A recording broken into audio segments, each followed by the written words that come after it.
Hello, everybody. I'm Marlon Linhares. I'm broadcasting from Brazil, from Cabo Frio, 2.5 hour drive from Rio de Janeiro. And tonight we have another episode of SIPS of Science. This is episode number 7. And today we are going to be talking about corrosion. Right after the opening video here, we are going to talk to two of the biggest specialists in the subject that we'll be talking in the MacDonald International Symposium at SIPS that will take place at the end of the year in Thailand. But let's start working. Let's go here for the opening, and I'll be back in 30 seconds.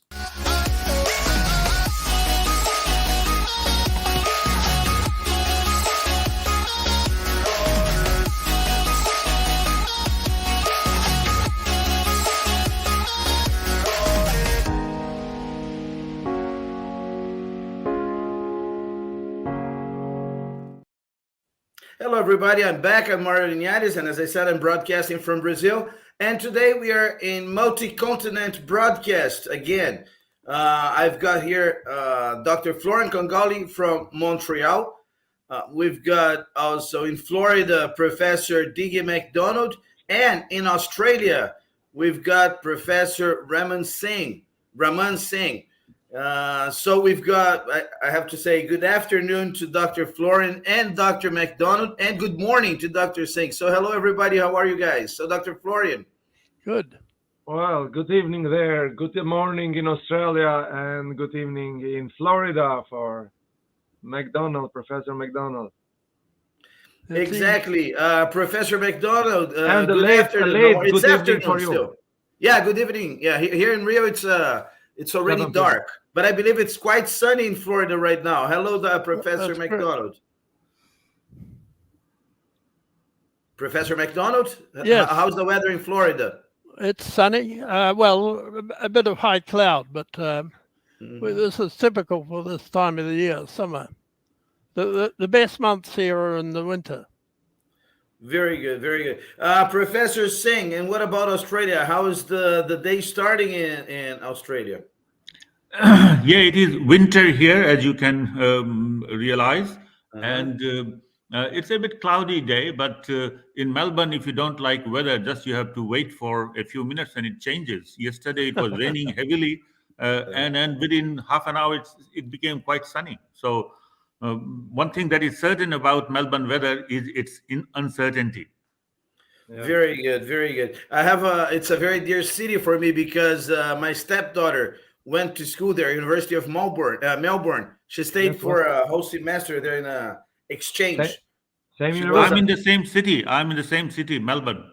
Very good, very good. She loved it. A great experience for her. And let's start working. Before I would like to introduce you a little bit, but before we start, we are talking about MacDonald Symposium International, and I'd like to show a film about MacDonald International Symposium. That will be a very important part, one of the 50 symposia that is held at SIPS, and on a very important theme. And this is what our guests are going to talk today. So let's watch the film, and we'll be back shortly, okay?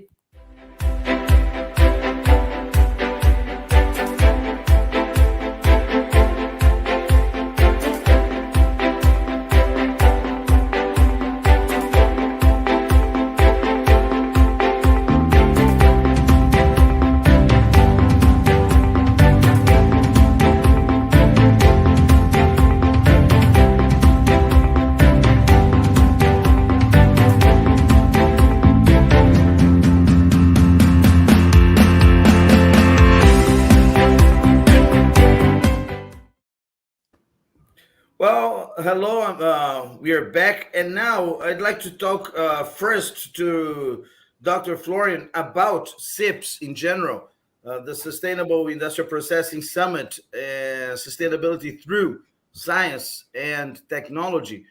And this is one of the most important out of the 50 symposias at SIPS. But before we start, tell us a little bit about the general idea of SIPS, Professor Florian, Dr. Florian. Well, as you know, SIPS is 360 degrees. and we have symposia dedicated. We have 50 symposia in different fields. Okay, and this follows the concept of sustainability Flogen sustainability framework, and this among all the fields. When I say 360 degrees, we start from geology, from mining, processing, mineral processing, extraction, refining, um, development of new materials, nanomaterials, advanced materials, um, you name it, and then we go to the technologies in medicine. We have 3 medical related symposia. We have legal symposium there. So basically, it's we have the so-called 360 degrees. Why? Because life is like this. Life is like this. If we imagine the life of an astronaut going to a different planet, we have to take care of minerals, we have to take care of new materials, we have to take care of corrosion, you have to take care of legal aspects, we have to take care of quality of life, we have to take care of everything. And we don't think this way because we live on Earth. We have divided the field of sciences because basically from our past ignorance. But science is a unified science. And SIPS strives to build bridges between all different fields of science, but the spine is sustainability, meaning that all these different fields that are they are deep scientific symposia, 50 of one, 50 or around 50. They treat scientifically all these subjects, but they gather together with one goal: to achieve sustainability through science and technology. Through science and technology, because for us, science and technology is the first in achieving sustainability. And some years ago, we have developed a new framework, Flogen for sustainability framework, which really cleared the confusion that existed in literature about sustainability. That everybody was trying to put in the concept of sustainability all their dear subjects, and that's perfectly normal. To put in the everything in sustainability it's okay. The issue is the criteria were being mixed with actors, with factors, and there was a basket of everything, and nobody was having a clear idea. So we clarified everything in a very simple schema that you just showed on the screen, and we divide the criteria from the actors. So from the pillars, that basically is a table with 3 pillars. So first, to be sustainable, you have to achieve environmental protection, economic growth, and social advancement, quality of life of human being. If you achieve them simultaneously, then you are sustainable. If you forget one of those, there is no sustainability. However, what are the factors that can hinder or achieve or help sustainability? Those are the 3 pillars that you showed, and you can show again. So the main 3 pillars are: first for us is science and technology, second is government and management, and education and civil society is another pillar. So the 3 pillars as a table of 3 pillars are equally important. But we have to start with science and technology because science and technology give solutions. Science and technology give solutions. So without solution, we cannot really do anything. And the best government in the world, you cannot do anything if science does not provide solutions. And solution is science. So they can take measures like save a little bit of water, save a little bit of this, but these are the efficiency of these measures. It's good, it's important, but they are very low. What is high efficiency is science. So, and here we are. One of the most important subjects in science is we produce millions and tons of millions of steel or materials around the world every year. So in order to save this, these are subject to corrosion. Okay. So corrosion is one of the major factors that we have to recycle, we have to rebuild, we have to reproduce, to recycle steel, or to increase the amount of steel or other materials in especially steel in the world. So if And if we have protection against corrosion in such a degree that we can extend the life of this product of steel in any field of life, then we need less steel, we need less recycling. Basically, we produce less CO2. Basically, we recycle less. So it is directly related to sustainability. So that's why we have MacDonald International Symposium on on corrosion for sustainable development. This is a direct link. If you have a direct link, so all the fields of science have a direct link. Sometimes it's indirect link, but corrosion is directly related to sustainability, and it's a huge field. It could be a chemical treatment, could be coating, could be anything, just to protect this is from corrosion. So and this is dedicated to Professor MacDonald, one of the I can say without exaggerating, a king of corrosion. You can see his credentials around the world. He is fellows of. I'm going to talk about this right now when I introduce him. Yes, and so I was you can very introduce impressed. him better than me. I was very impressed when I saw it. And the reason is, you mentioned SIPS. We have 50 symposia, but we have normally every year we have 3 to 5 honorary symposia. This year we have a little bit more because of COVID that we didn't do. But they are in different fields. They are, not in the same field. So we have a specific number of honorees that are honored. Why? Because the scientists, as you saw in the definition of sustainability framework we have developed, they are the most important people in the world that actually sometimes they don't get the credit they deserve.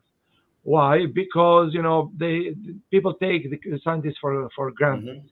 So and then this is our purpose, to honor their life achievements, to honor their contribution to the society, to the sustainability. So we have an expression: scientists works like horses and are credited like mouses. So sometimes it's good, or cats. It depends on the scientist.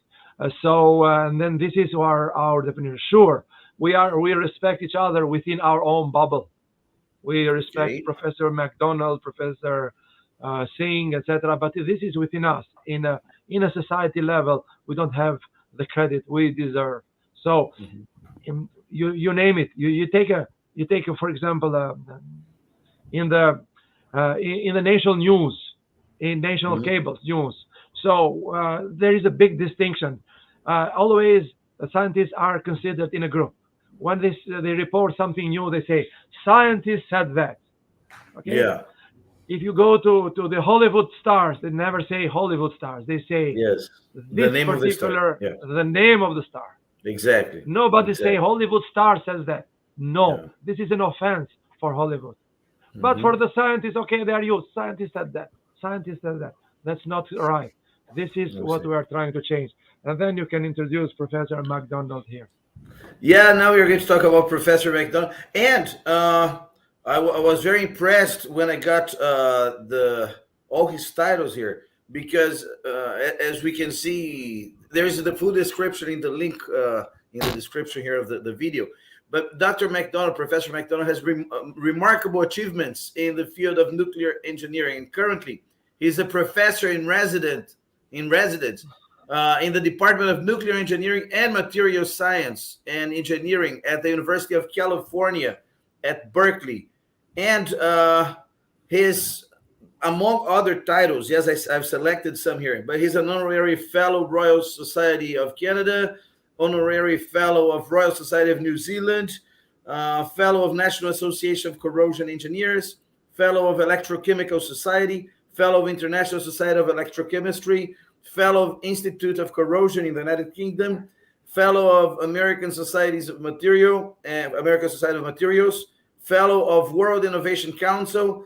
He was a Quarism, I think that's how you pronounce it, laureate in fundamental science, Doctor honoris causa in the INSA, Lyon, Faraday Memorial Trust gold medalist, Gibbs Award recipient, Franklin medalist in 2013, Olin Palladium medalist, and wow, And there is more, but Augusta, our D, Auckland Grammar School, and more. I mean, the list is, if I keep on the list here, we're not going to do anything else during the live. So welcome, Professor MacDonald, and congratulations for the symposium. Yes, a remarkable career you have. And thank you very much for the opportunity of enlightening us about this fantastic theme. Good evening, good afternoon for you.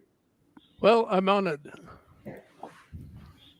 My name is Digby MacDonald. I'm a native of New Zealand, and I immigrated to the States in 1977, actually, from Canada.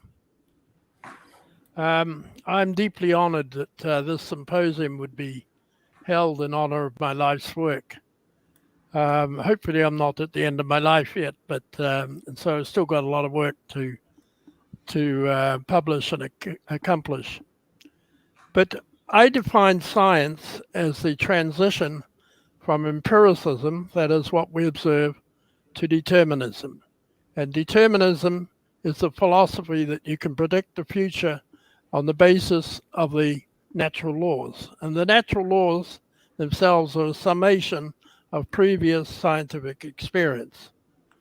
Now, I've set that as my goal, my life's goal, because corrosion for many years, too many years, has been a very empirical topic that lacked real predictability, and it explained phenomena in terms of concepts that were not really soundly based in science. And so I've applied this philosophy to three particular areas. The first area is passivity, which is the phenomenon by which a metal will achieve kinetic stability and low corrosion rate, even though it is very reactive thermodynamically. So if we take aluminum, for example, you get in an airplane and fly through the air, the energy density of the aluminum metal when it reacts with oxygen is greater than the energy density of the fuel that's being burned in the engines. And so you ask yourself the question, why don't you disappear in a puff of smoke?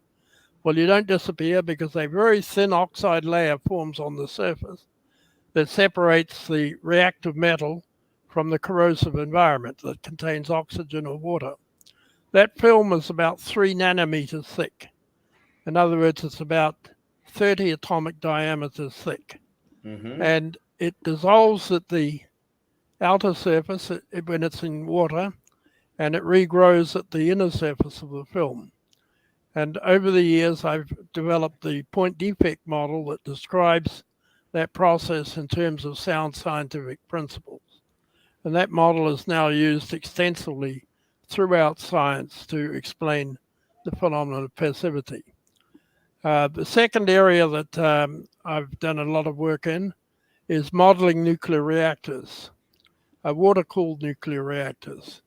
About 80% of all the downtime of a nuclear reactor is due to corrosion. So turbines fail, heat exchangers fail, steam generators crack, and so forth. So there's a lot of corrosion phenomena that occur in a water-cooled nuclear reactor. And again, this topic has been traditionally approached from nuclear engineering, where the people have very little grounding in chemistry or electrochemistry. And so what I've tried to bring to that area is some solid electrochemistry.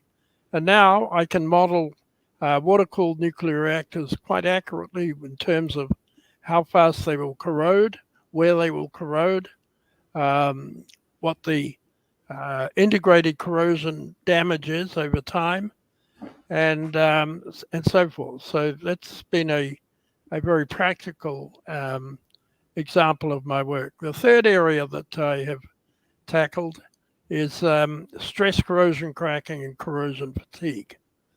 Again, I've tried to apply sound scientific concepts by applying the natural laws to describe the phenomenon.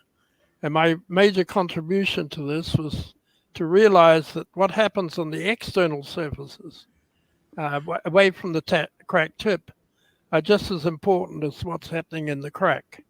because the crack at the bottom of the crack, you produce a current that flows out of the crack, and that current must be consumed by some reduction reaction on the external surfaces. So the crack can't grow any faster than the external surfaces can consume that current. And so what I've done is I've developed a model, the coupled environment fracture model, that I can calculate stress corrosion cracking rates as accurately as you can measure them. And we've demonstrated that by an artificial neural network analysis of all the available crack growth rate data that we're able to find. Now, I've applied the coupled environment model concept to pitting corrosion and crevice corrosion and corrosion fatigue. And in all cases, it works very well. So I'll end there because I think that gives you a really good summary of what I have been doing personally. Thank you. Mm-hmm. Well, thank you very much, Professor MacDonald. And I'm going to talk now to Professor Dr. Raman Singh.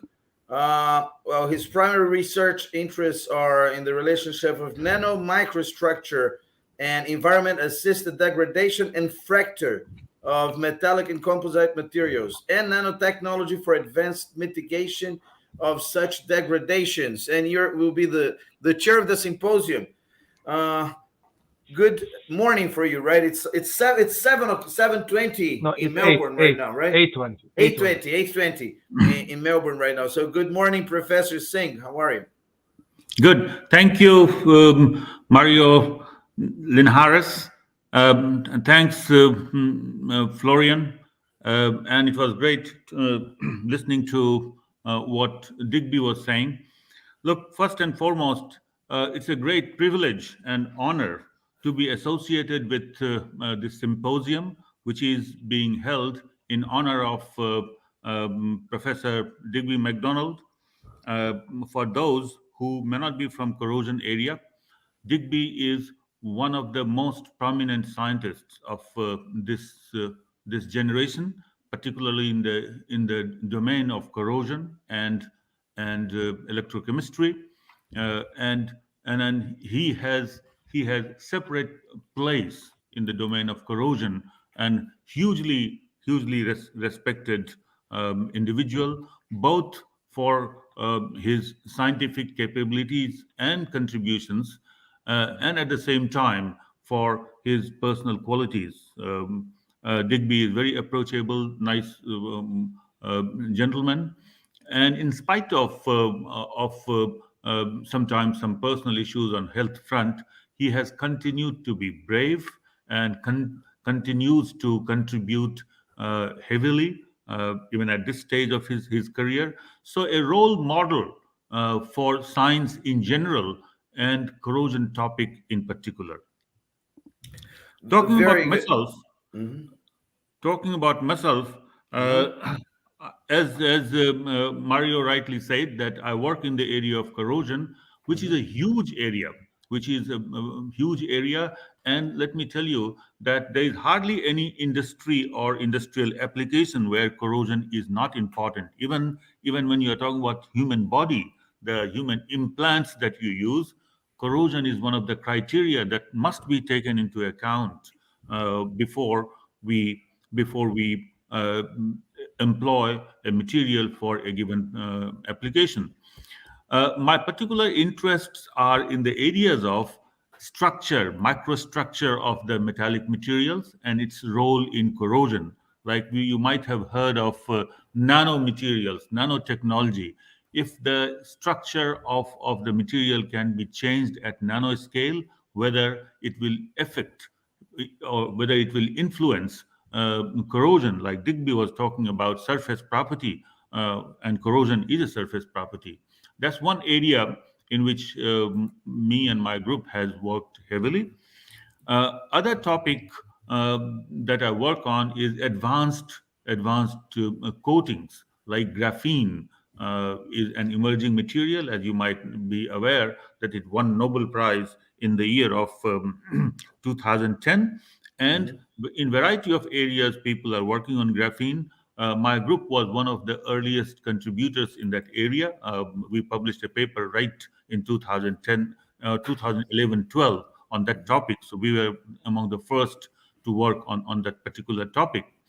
Uh, then, in recent times, we have worked on an area which is highly related to sustainability, and that is uh, concretes. The concretes that we have for civil construction are Mhm. normal concrete which consumes huge amounts of fresh water and river sand. In place of that, if we could have seawater, sea sand concrete, and moment Mhm. I say that, an expert like Digby will immediately say, what will happen to the steel reinforcements that we use for concretes? As you know, that seawater has chloride, and it will attack the steel Mhm. reinforcement, so heavily that it would be useless. Even in normal circumstances, the civil constructions closer to coastal area suffer Mhm. that problem where you have chloride induced failure of reinforcement or corrosion of reinforcement, and it causes failure of concrete, and you have a phenomena called concrete cancer.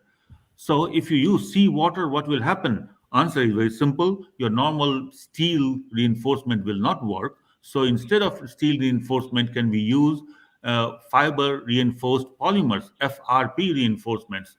And people may ask, how about the strength of FRPs? Some of the FRPs have strengths better than steels. So strength aspect is taken care of, but FRPs have been developed primarily for not for concrete type of environment. Concrete has alkaline environment, and some of the cost effective FRPs can undergo corrosion or degradation because of alkaline environment, because they have been designed primarily for acidic and neutral environment. So here we go. We work on developing FRPs with suitable type of fibers which can sustain seawater, sea sand, concrete and environment. Why this is so important is it has direct bearing as a result of climatic conditions. People say that there will be or the sea level will be rising, gradually, and there will be need of huge civil construction in the coastal area. Imagine if you have huge construction, instead of transporting fresh water and river sand from far distance, if you could use seawater right available there Mhm. and sea sand, it is highly sustainable solution. Talking just a bit about how much time do I have, Mario? Another 5 minutes? Oh, feel free. Feel free Yeah, yeah. to talk Okay, as good. much as you want. Thank you. So, just coming back to the topic of Mhm. this symposium, that is corrosion, and it Yes. is straightway related to the topics that SIPS has been handling for ages, and I will tell you what I mean by that. We talk about mining, we talk about producing metals by mining and processing and all that. It is straightway related to corrosion. When we have minerals, what we do, minerals are in the form of sulfides, oxides, and those sulfides and oxides have been there for millions of years, because that form of metal is very stable, thermodynamically very stable form, that is oxide or sulfide form. And we remove it from that stable form to become unstable, like we extract iron from iron oxide. So we have forced iron oxide to become iron for our engineering application, and thermodynamically it will have tendency to go back to become iron oxide, and that's nothing but corrosion. Yes. So you produce thermodynamically unstable form, and it will have tendency to react and go back to thermodynamically stable form. So what I'm saying is that corrosion is inevitable. Corrosion cannot be avoided. We can only do things to ameliorate it. We can only do things to mitigate it. And that's where measures like producing corrosion resistant alloys like stainless steels or aluminum alloys that Digby was talking about, or having suitable surface modification is important.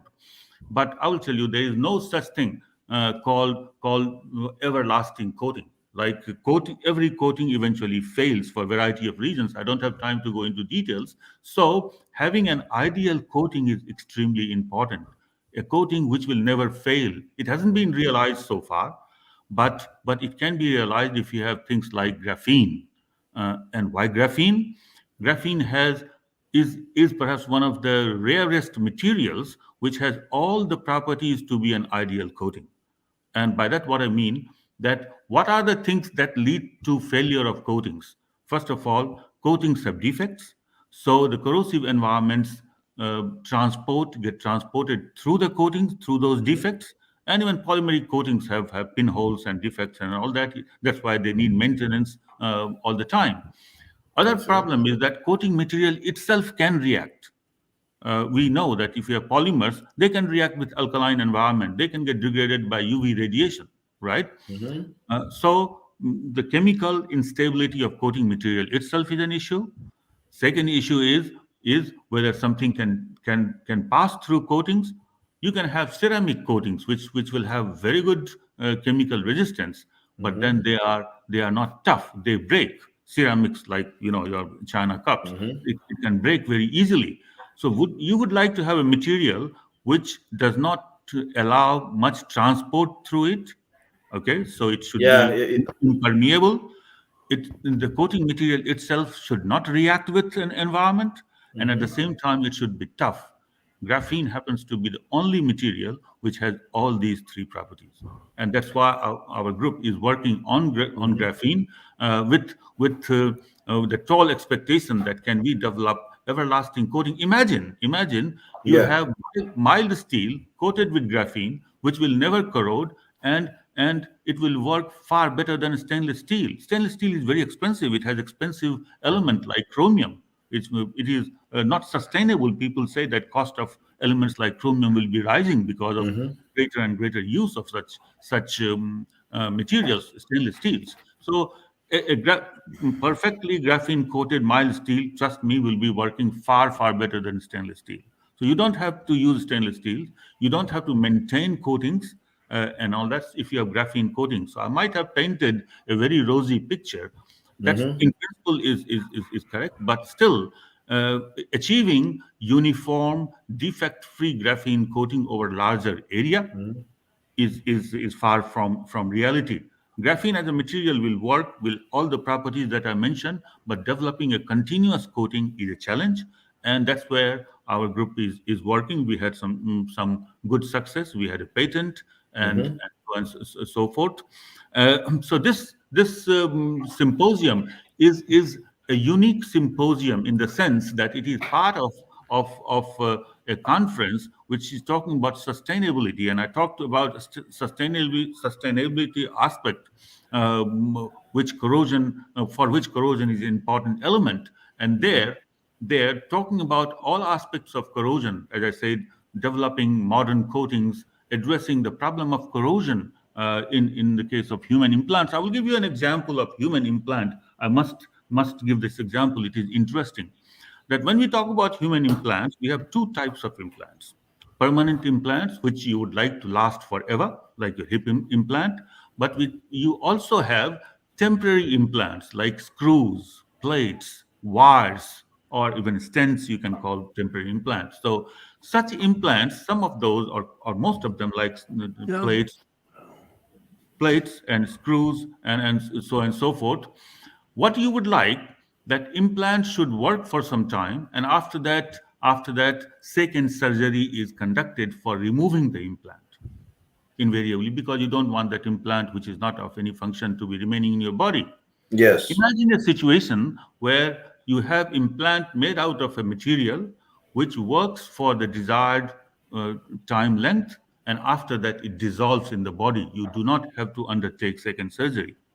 My group is working on one of those topics. If you have, That's fantastic. That's yes, fantastic. And how far are we from getting to there? Getting there. in fact, first trials are already happening in Europe Uh-huh. on that in the use of stents.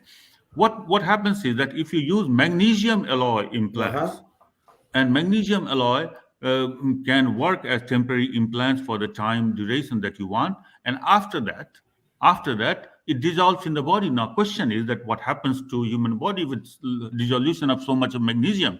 Answer is very simple. Magnesium happens to be the fourth largest element in human body. It doesn't have any toxic effect, and any excess magnesium is in fact secreted through renal system along with your urine. So it doesn't cause any problem. But again, I'm painting a bit of a rosy picture. If you have magnesium corroding at very high rate, it will also produce, as an expert electrochemist in Digby will say, it will produce lots of hydrogen. It invariably produces lots of hydrogen. If rate of release of hydrogen is too high, that can kill you. So magnesium should corrode, but at a very, very low rate, and slowly it dissolves in the body. And it is extremely attractive proposition, because you are avoiding second surgery altogether, which is Yeah, cost to exactly. the economy, which is cost to the patient. It is inconvenience to the patient. Yeah. Yeah. So we are working, and here I must say, here corrosion is being used to our advantage. We think that corrosion is bad, but in this case, the It depends on material the which point of view, right?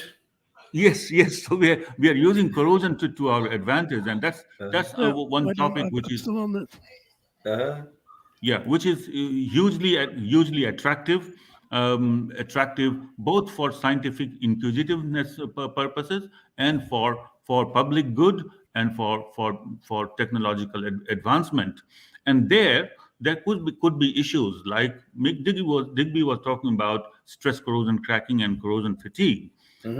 What is the phenomena is because of the combined action of corrosion and fatigue. What happens in that situation? A material that will usually work as metal, like it will have some resistance to brittleness, material starts to behave brittle because of the combined action. And I see. it can also happen in the case of human implants. There are cases of human implants undergoing premature fracture because of combined action of corrosion and mechanical properties. And those are the kind of things that we are addressing. As a matter of fact, I'm invited guest professor at one of the premier institutions of the world, ETS Zurich, which stands sixth in the world ranking. So I was a guest professor there earlier, and I will be again guest professor in 2023 and again in 2024 to work exactly Excellent. on that problem of magnesium alloys to be used as human implant. And once again, emphasizing the purpose of this symposium. Corrosion and corrosion assisted cracking will be the one of the issues in using Good. magnesium alloys for that kind of purpose. So, as they say, that corrosion is an old field. It costs about 4% of GDP of every country. It's about 300 4%. 4%. 4%. Yes, it is Wow. about three. It is about $300 billion in yearly in United States. And but Wow. I must qualify that statement by saying that if you didn't have corrosion, you didn't have to use stainless steel, or you didn't have to I maintain see. coatings and all that. I All see. those costs put together turns out to be 4% of GDP, right? So it is Interesting. huge problem. It is old problem. So people have done a variety of things for addressing corrosion because of its technological and industrial importance. But still, job is not done because things continue to corrode, and things Exactly. continue to cost dearly to economy. And to that end, when you are working on things like graphene, first of all, doing anything disruptive is challenging in corrosion, because lots of Very people good. have worked on everything. Yeah, So that's indeed. why working on something challenging and working on something novel is challenging, and that's where contribution of people like Digby is huge. Yeah. He's a role model. Uh-huh. He contributes, and he continues to contribute to this field heavily and Uh-huh. handsomely. And that's why this symposium is very, very timely, very, very meaningful, and has both technological and social bearings. And in that context, when Florian contacted me whether we can hold this conference in honor of Digby, I said absolutely. There wouldn't Great. be Per- another person to yes. to to be fitting so well for Uh-huh. this conference. So thanks, Florian, for instigating first, for asking me to chair the symposium, and thanks for joining me as co-chair along with Fui Wong from Shenyang, and then asking for my opinion whether we should hold this in honor of Digby, who has been my great and long-time friend. We have both social, professional, and personal interactions. Only thing I haven't done that I haven't visited his place yet, but I will do that soon, sometime soon. Thank you very much. That was a long. Oh, it was excellent. Excellent. Thank you very much, Professor Singh. Professor MacDonald, after this brilliant explanation, both yours and Professor Singh's, I have a question. Imagine I'm watching this video here, and I say, wow, this is a great symposium to be there. But what can I expect? What should we expect from there, from the works that are going to be presented, from this atmosphere of interaction, of knowledge? And you have great specialists like yourself and Professor Singh and other ones in the world talking about something that represents 4% of the GDP. I mean, I didn't know about this figures. But what should we expect there, Professor MacDonald? Well, I'm hoping that what we'll find is the application of fundamental scientific concepts to the degradation of materials in the form of corrosion. I think it's very, very important that everything we do is based on the fundamental concepts in science, and that the natural laws are applied to constrain us and to guide us to the solutions that we seek. So if we were able to achieve that, I would be very, very happy. Mm-hmm. Very good, very good. Professor, Dr. Florian, when we talk about SIPS and about all these amazing things, you always say something that I always have in mind about this, and I think it's the main difference between SIPS and other conferences around the world. Not only that you have 9 Nobel Prize laureates, Nobel laureates, not only that you have 600 scientists from 80 countries, or hundreds of political leaders and entrepreneurs and business executives, but basically that you have a 360-degree approach on science. As Professor Singh was saying, he is a materials engineer, right, Professor Singh? Yeah. Yes. Yeah. He works study materials. I mean, this is engineering, but the application is basically for medical purpose. One of the applications for medical purpose, like transplants. And I was wondering, if you don't see science in a 360 way, you lose a lot of it, don't you? That's SIPS. That's why. Mm-hmm. This is the first thing I came to my mind after what Digby and Raman said. So it's we say corrosion, and people think just from metals. Well, that's not the case, and you saw it. So the application is a cross cut between sciences and between fields of applications. So corrosion, Digby said that it was just empirical science. Well, if we use the right term, empirical science is not science at all. So he made it a real science. Well, it is science, but it depends how you define it. And then, so you name it. It in the air. In air transportation, in steel construction. Raman said it is in the hydro energy production, which is one of the cleanest form of energy. So if you want to increase the life of the barriers, of water barriers, by delaying the corrosion in the steel informants of the barriers, then you have achieved a lot.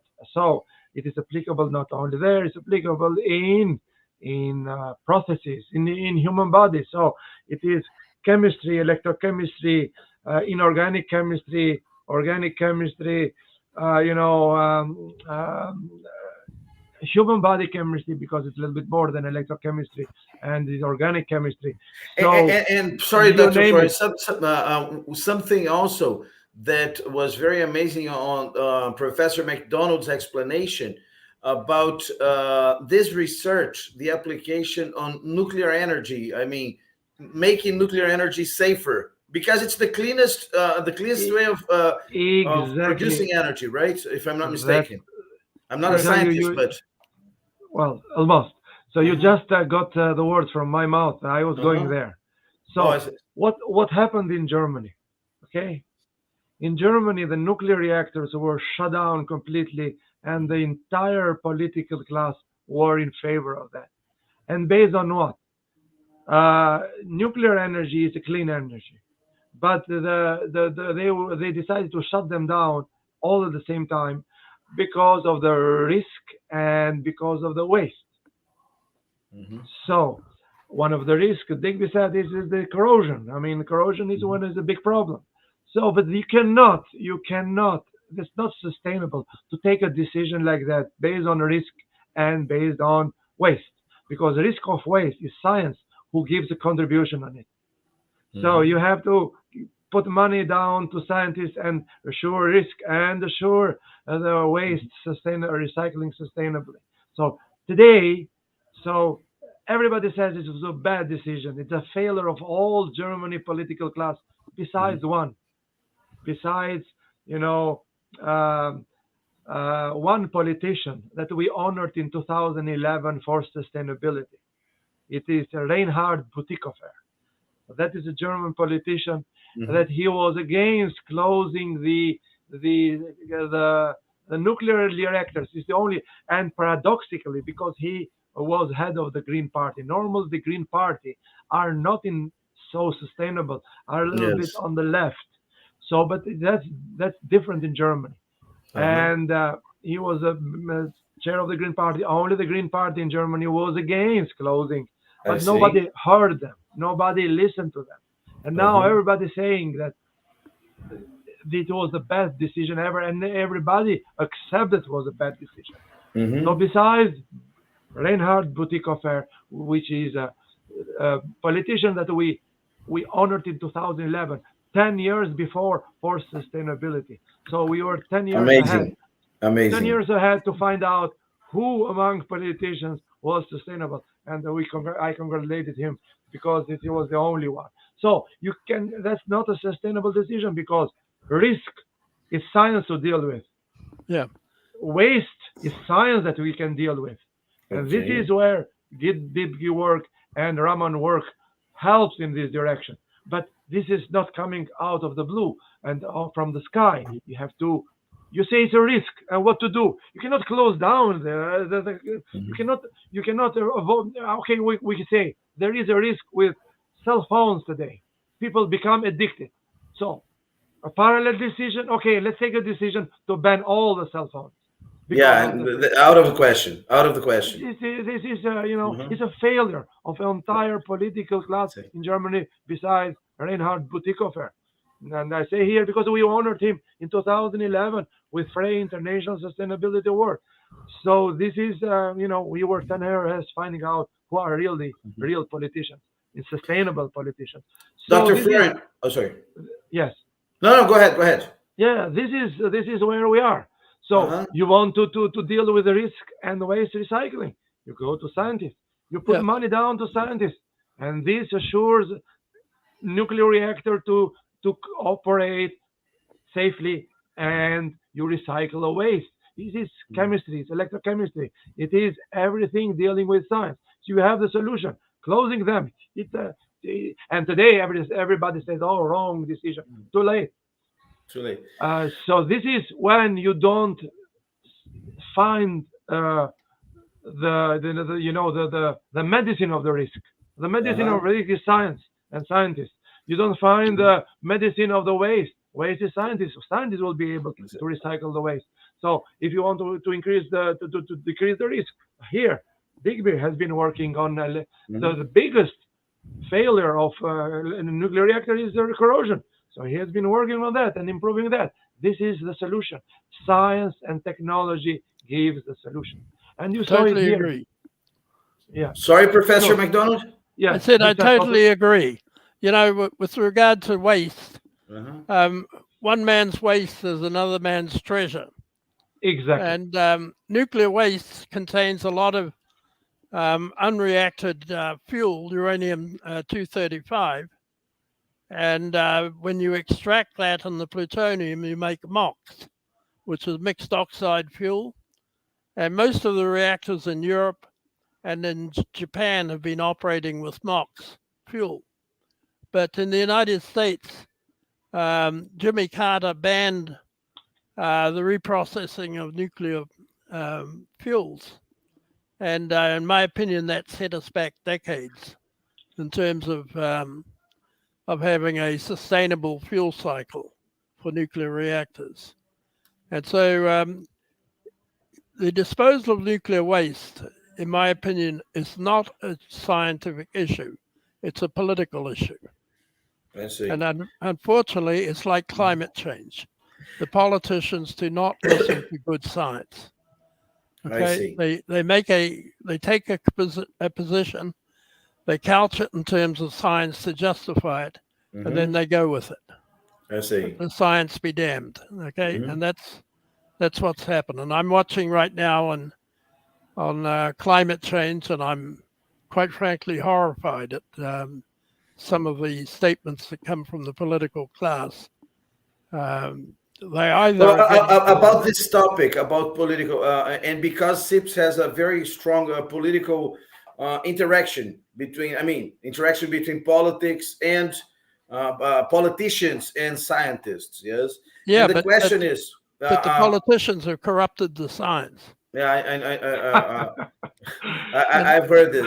But just to finish our debate, we've been live for 52 minutes now. So I would like to have just a perception, in 1 minute for Professor MacDonald and Professor Singh. How much does politics help or make things worse for science? Or hinder? Or hinder, help or hinder science and innovation.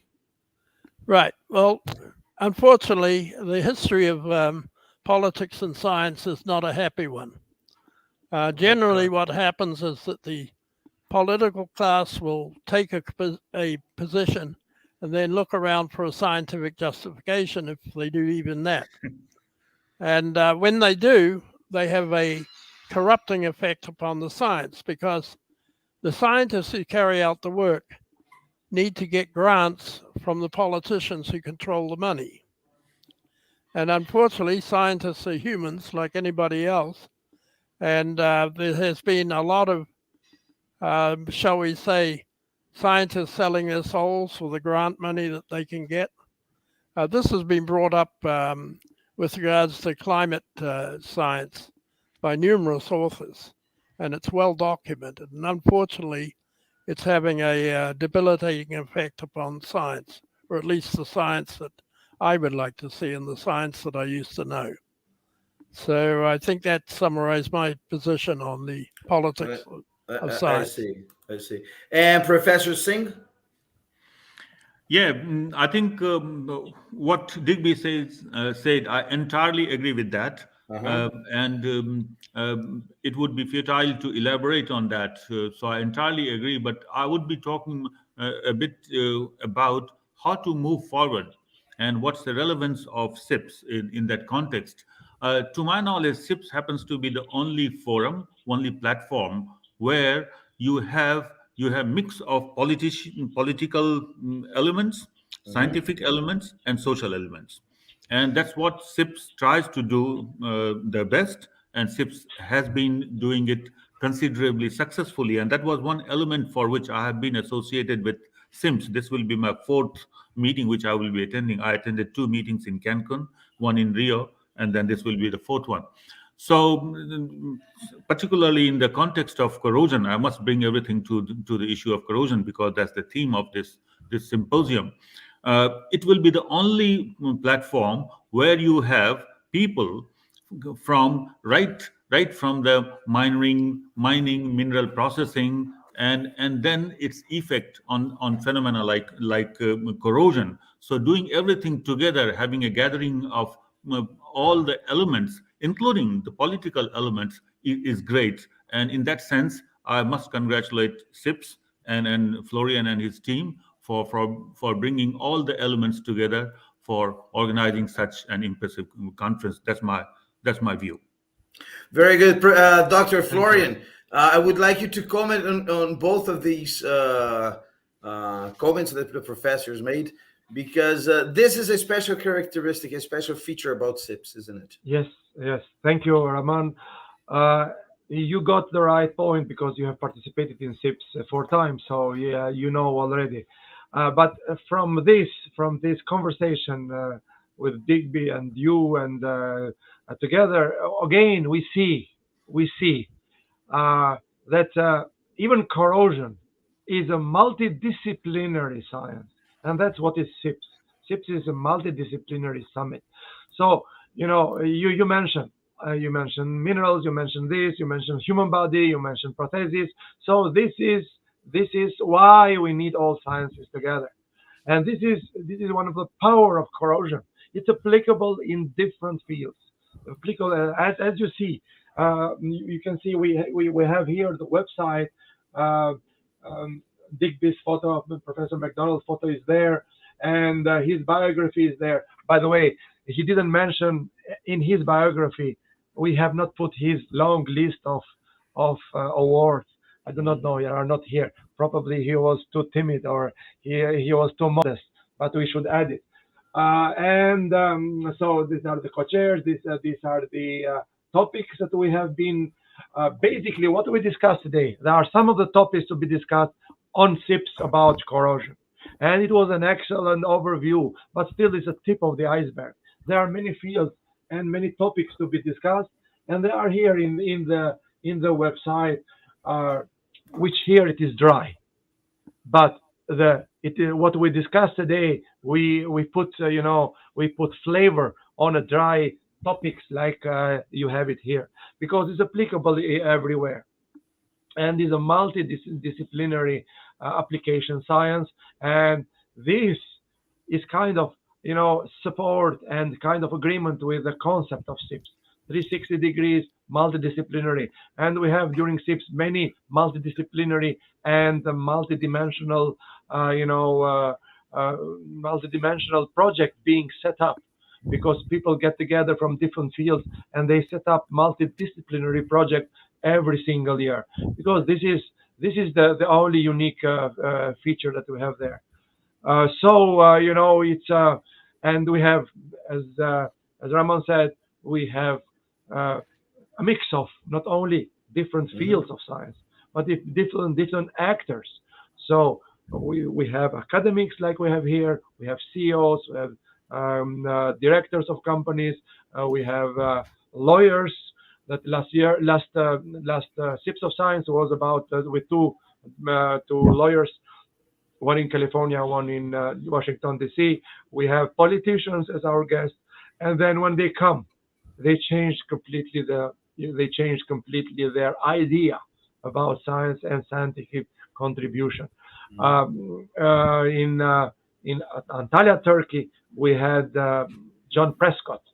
Lord Prescott is the member of Chamber of Lords in the United States. He used to be 10 years Deputy Prime Minister of England with Tony Blair, and he came with different concepts. He left with a different concept, and if you hear, it is recorded his speech in the website. It is very important and very interesting, because he criticized also the economic view of the world. Even he's an economist by profession, so he criticized his own profession because there's not too much science on it, and we have to get together and to cooperate. So this is what we try to do, and then we have politicians to always to participate, not just to give a speech and go away. We discuss, we debate. You help to make it happen. We will debate, because debate on the open, it is the best thing, because Very good. It makes disappear all all, conspiracy theories, etc. We are open. SIPS is open. You don't need an invitation. You are free to come to expose everything. And non-political, right, Dr. Florian? I mean, we do not take sides on exactly. Politics. We don't take sides on technology. We don't take sides of any other. But we support debate. We support debate. No. Debate is the healthier thing without any censorship. Censorship does not exist in SIPS. So everybody is welcome as long as it's scientific, as long as it is, respectful. We accept every kind of discovery and all kinds of technologies.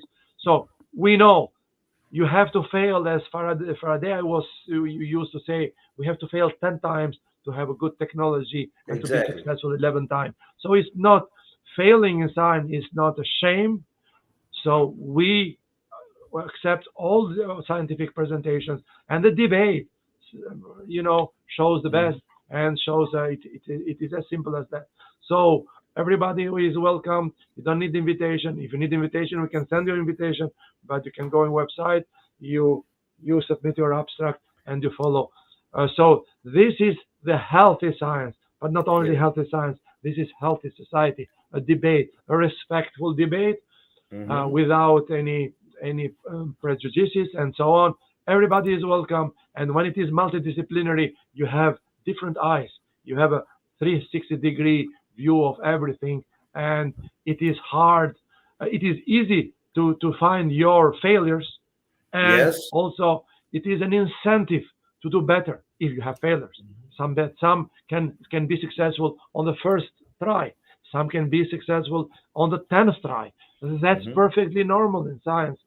And this is Thomas Edison only got it after 2,000 tries, right? So yeah, he said you have to fail in order to be successful. So Florian, just quickly, I don't think you are doing full justice to SIPS by not mentioning that the fun side and social event side of the event. Correct. I was going to talk about it. Professor Singh. Yes, and I'm going to excuse Dr. Florian now because this is a very important aspect, and I would like to show a video here with I always say that P at SIPS.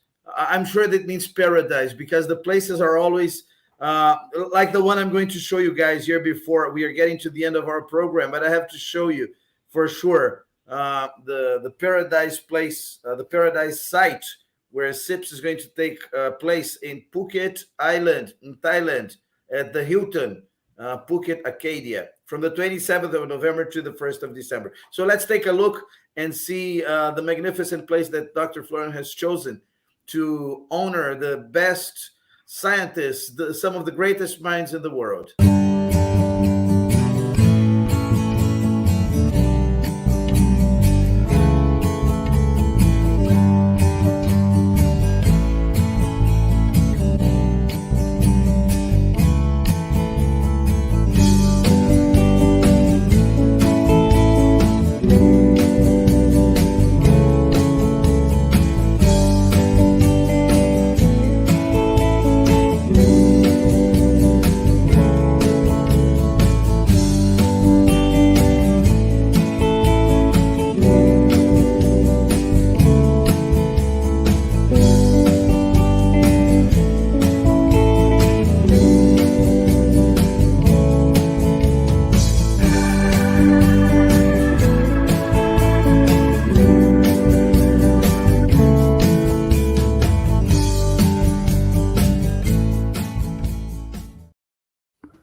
That's it. Very good.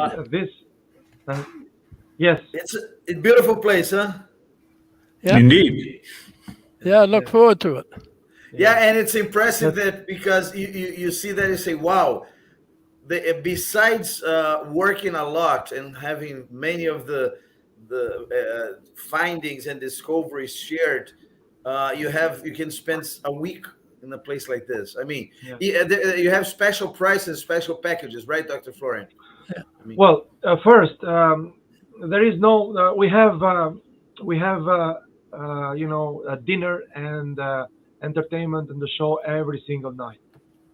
So you do not need to pay extra on this. These are all included in the one price, one registration price. So, and this is very particular because, normally the conferences are that you give a presentation, you have a little bit of debate, not debate, sorry, but they have discussion and they go to a hotel and they don't know what to do. Well, we are not that. We value the interaction, we value the networking. So these events makes people know each other, bridges the gaps between different cultures, different fields of science. When you are in the real, I mean, with a very nice background on the beach, you are happy. And in kind of the retreat, it is known that the major good ideas comes up. Many ideas come up. So many ideas come up. So this is SIPS. So it is, people are not only scientists, people become friends, people become colleagues, and this is a fertile ground for business cooperation, for new ideas in academia, for cooperation between businesses, corporations, and academics. So this is our SIPS, and so. Very good. It is very good. It is a place. Sorry, Professor. Yeah, I have to run, unfortunately. Oh, okay. Well, we've been over an hour. It's time to say goodbye. So I would like to. We already passed the time. Yeah, we were 30 seconds for each one of you to say goodbye. And let's start with Professor MacDonald that has to leave. Yeah, first of all, I'm honored to be part of this SIPS conference. I look forward to meeting old friends and making new friends. Mm-hmm. It's been a while since I've been on the conference circuit, but my health has improved such that I can make it no problem. So I look forward to, as I said, seeing old friends and making new friends. Great. Thank you very much. Thank you, Professor, and looking forward to meeting you in person in Phuket. And Professor Singh. Yeah, while I entirely echo what Digby said, and I look forward to attending. I have never been to Phuket. It may be a surprise. It's so close to Australia. So I certainly look forward to. And once again, huge thanks and kudos to Florian and his team for organizing this conference. And Mario, thanks a lot to you for organizing this session. Thank you. Well, thank you very much, Professor. And Dr. Florian, last but not least, your goodbye. Well, Digby has a birthday party, correct? Dinner party. A dinner party. Party. So everybody is gathering in his home. Everybody's here, and my wife keeps coming in and saying.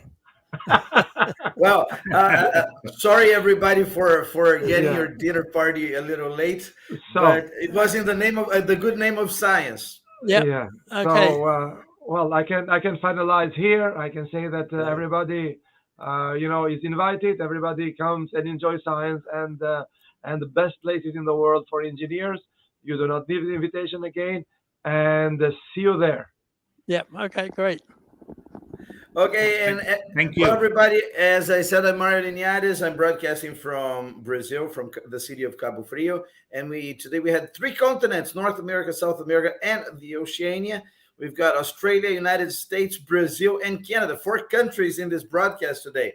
And if you want more information about SIPS, you just go to our website, flogen.org/SIPS2022, and you're going to have all information about the 50 symposia there, including MacDonald International Symposium on sustainability through corrosion. Yes, sustainability and corrosion. And I would like to thank very much Professor Digby MacDonald and Professor Raman Singh, and for Dr. Florian Kongoli. I'm Mario Linhares, and I'll be here again next Thursday for the SIPS of Science. Thank you very much. See you there.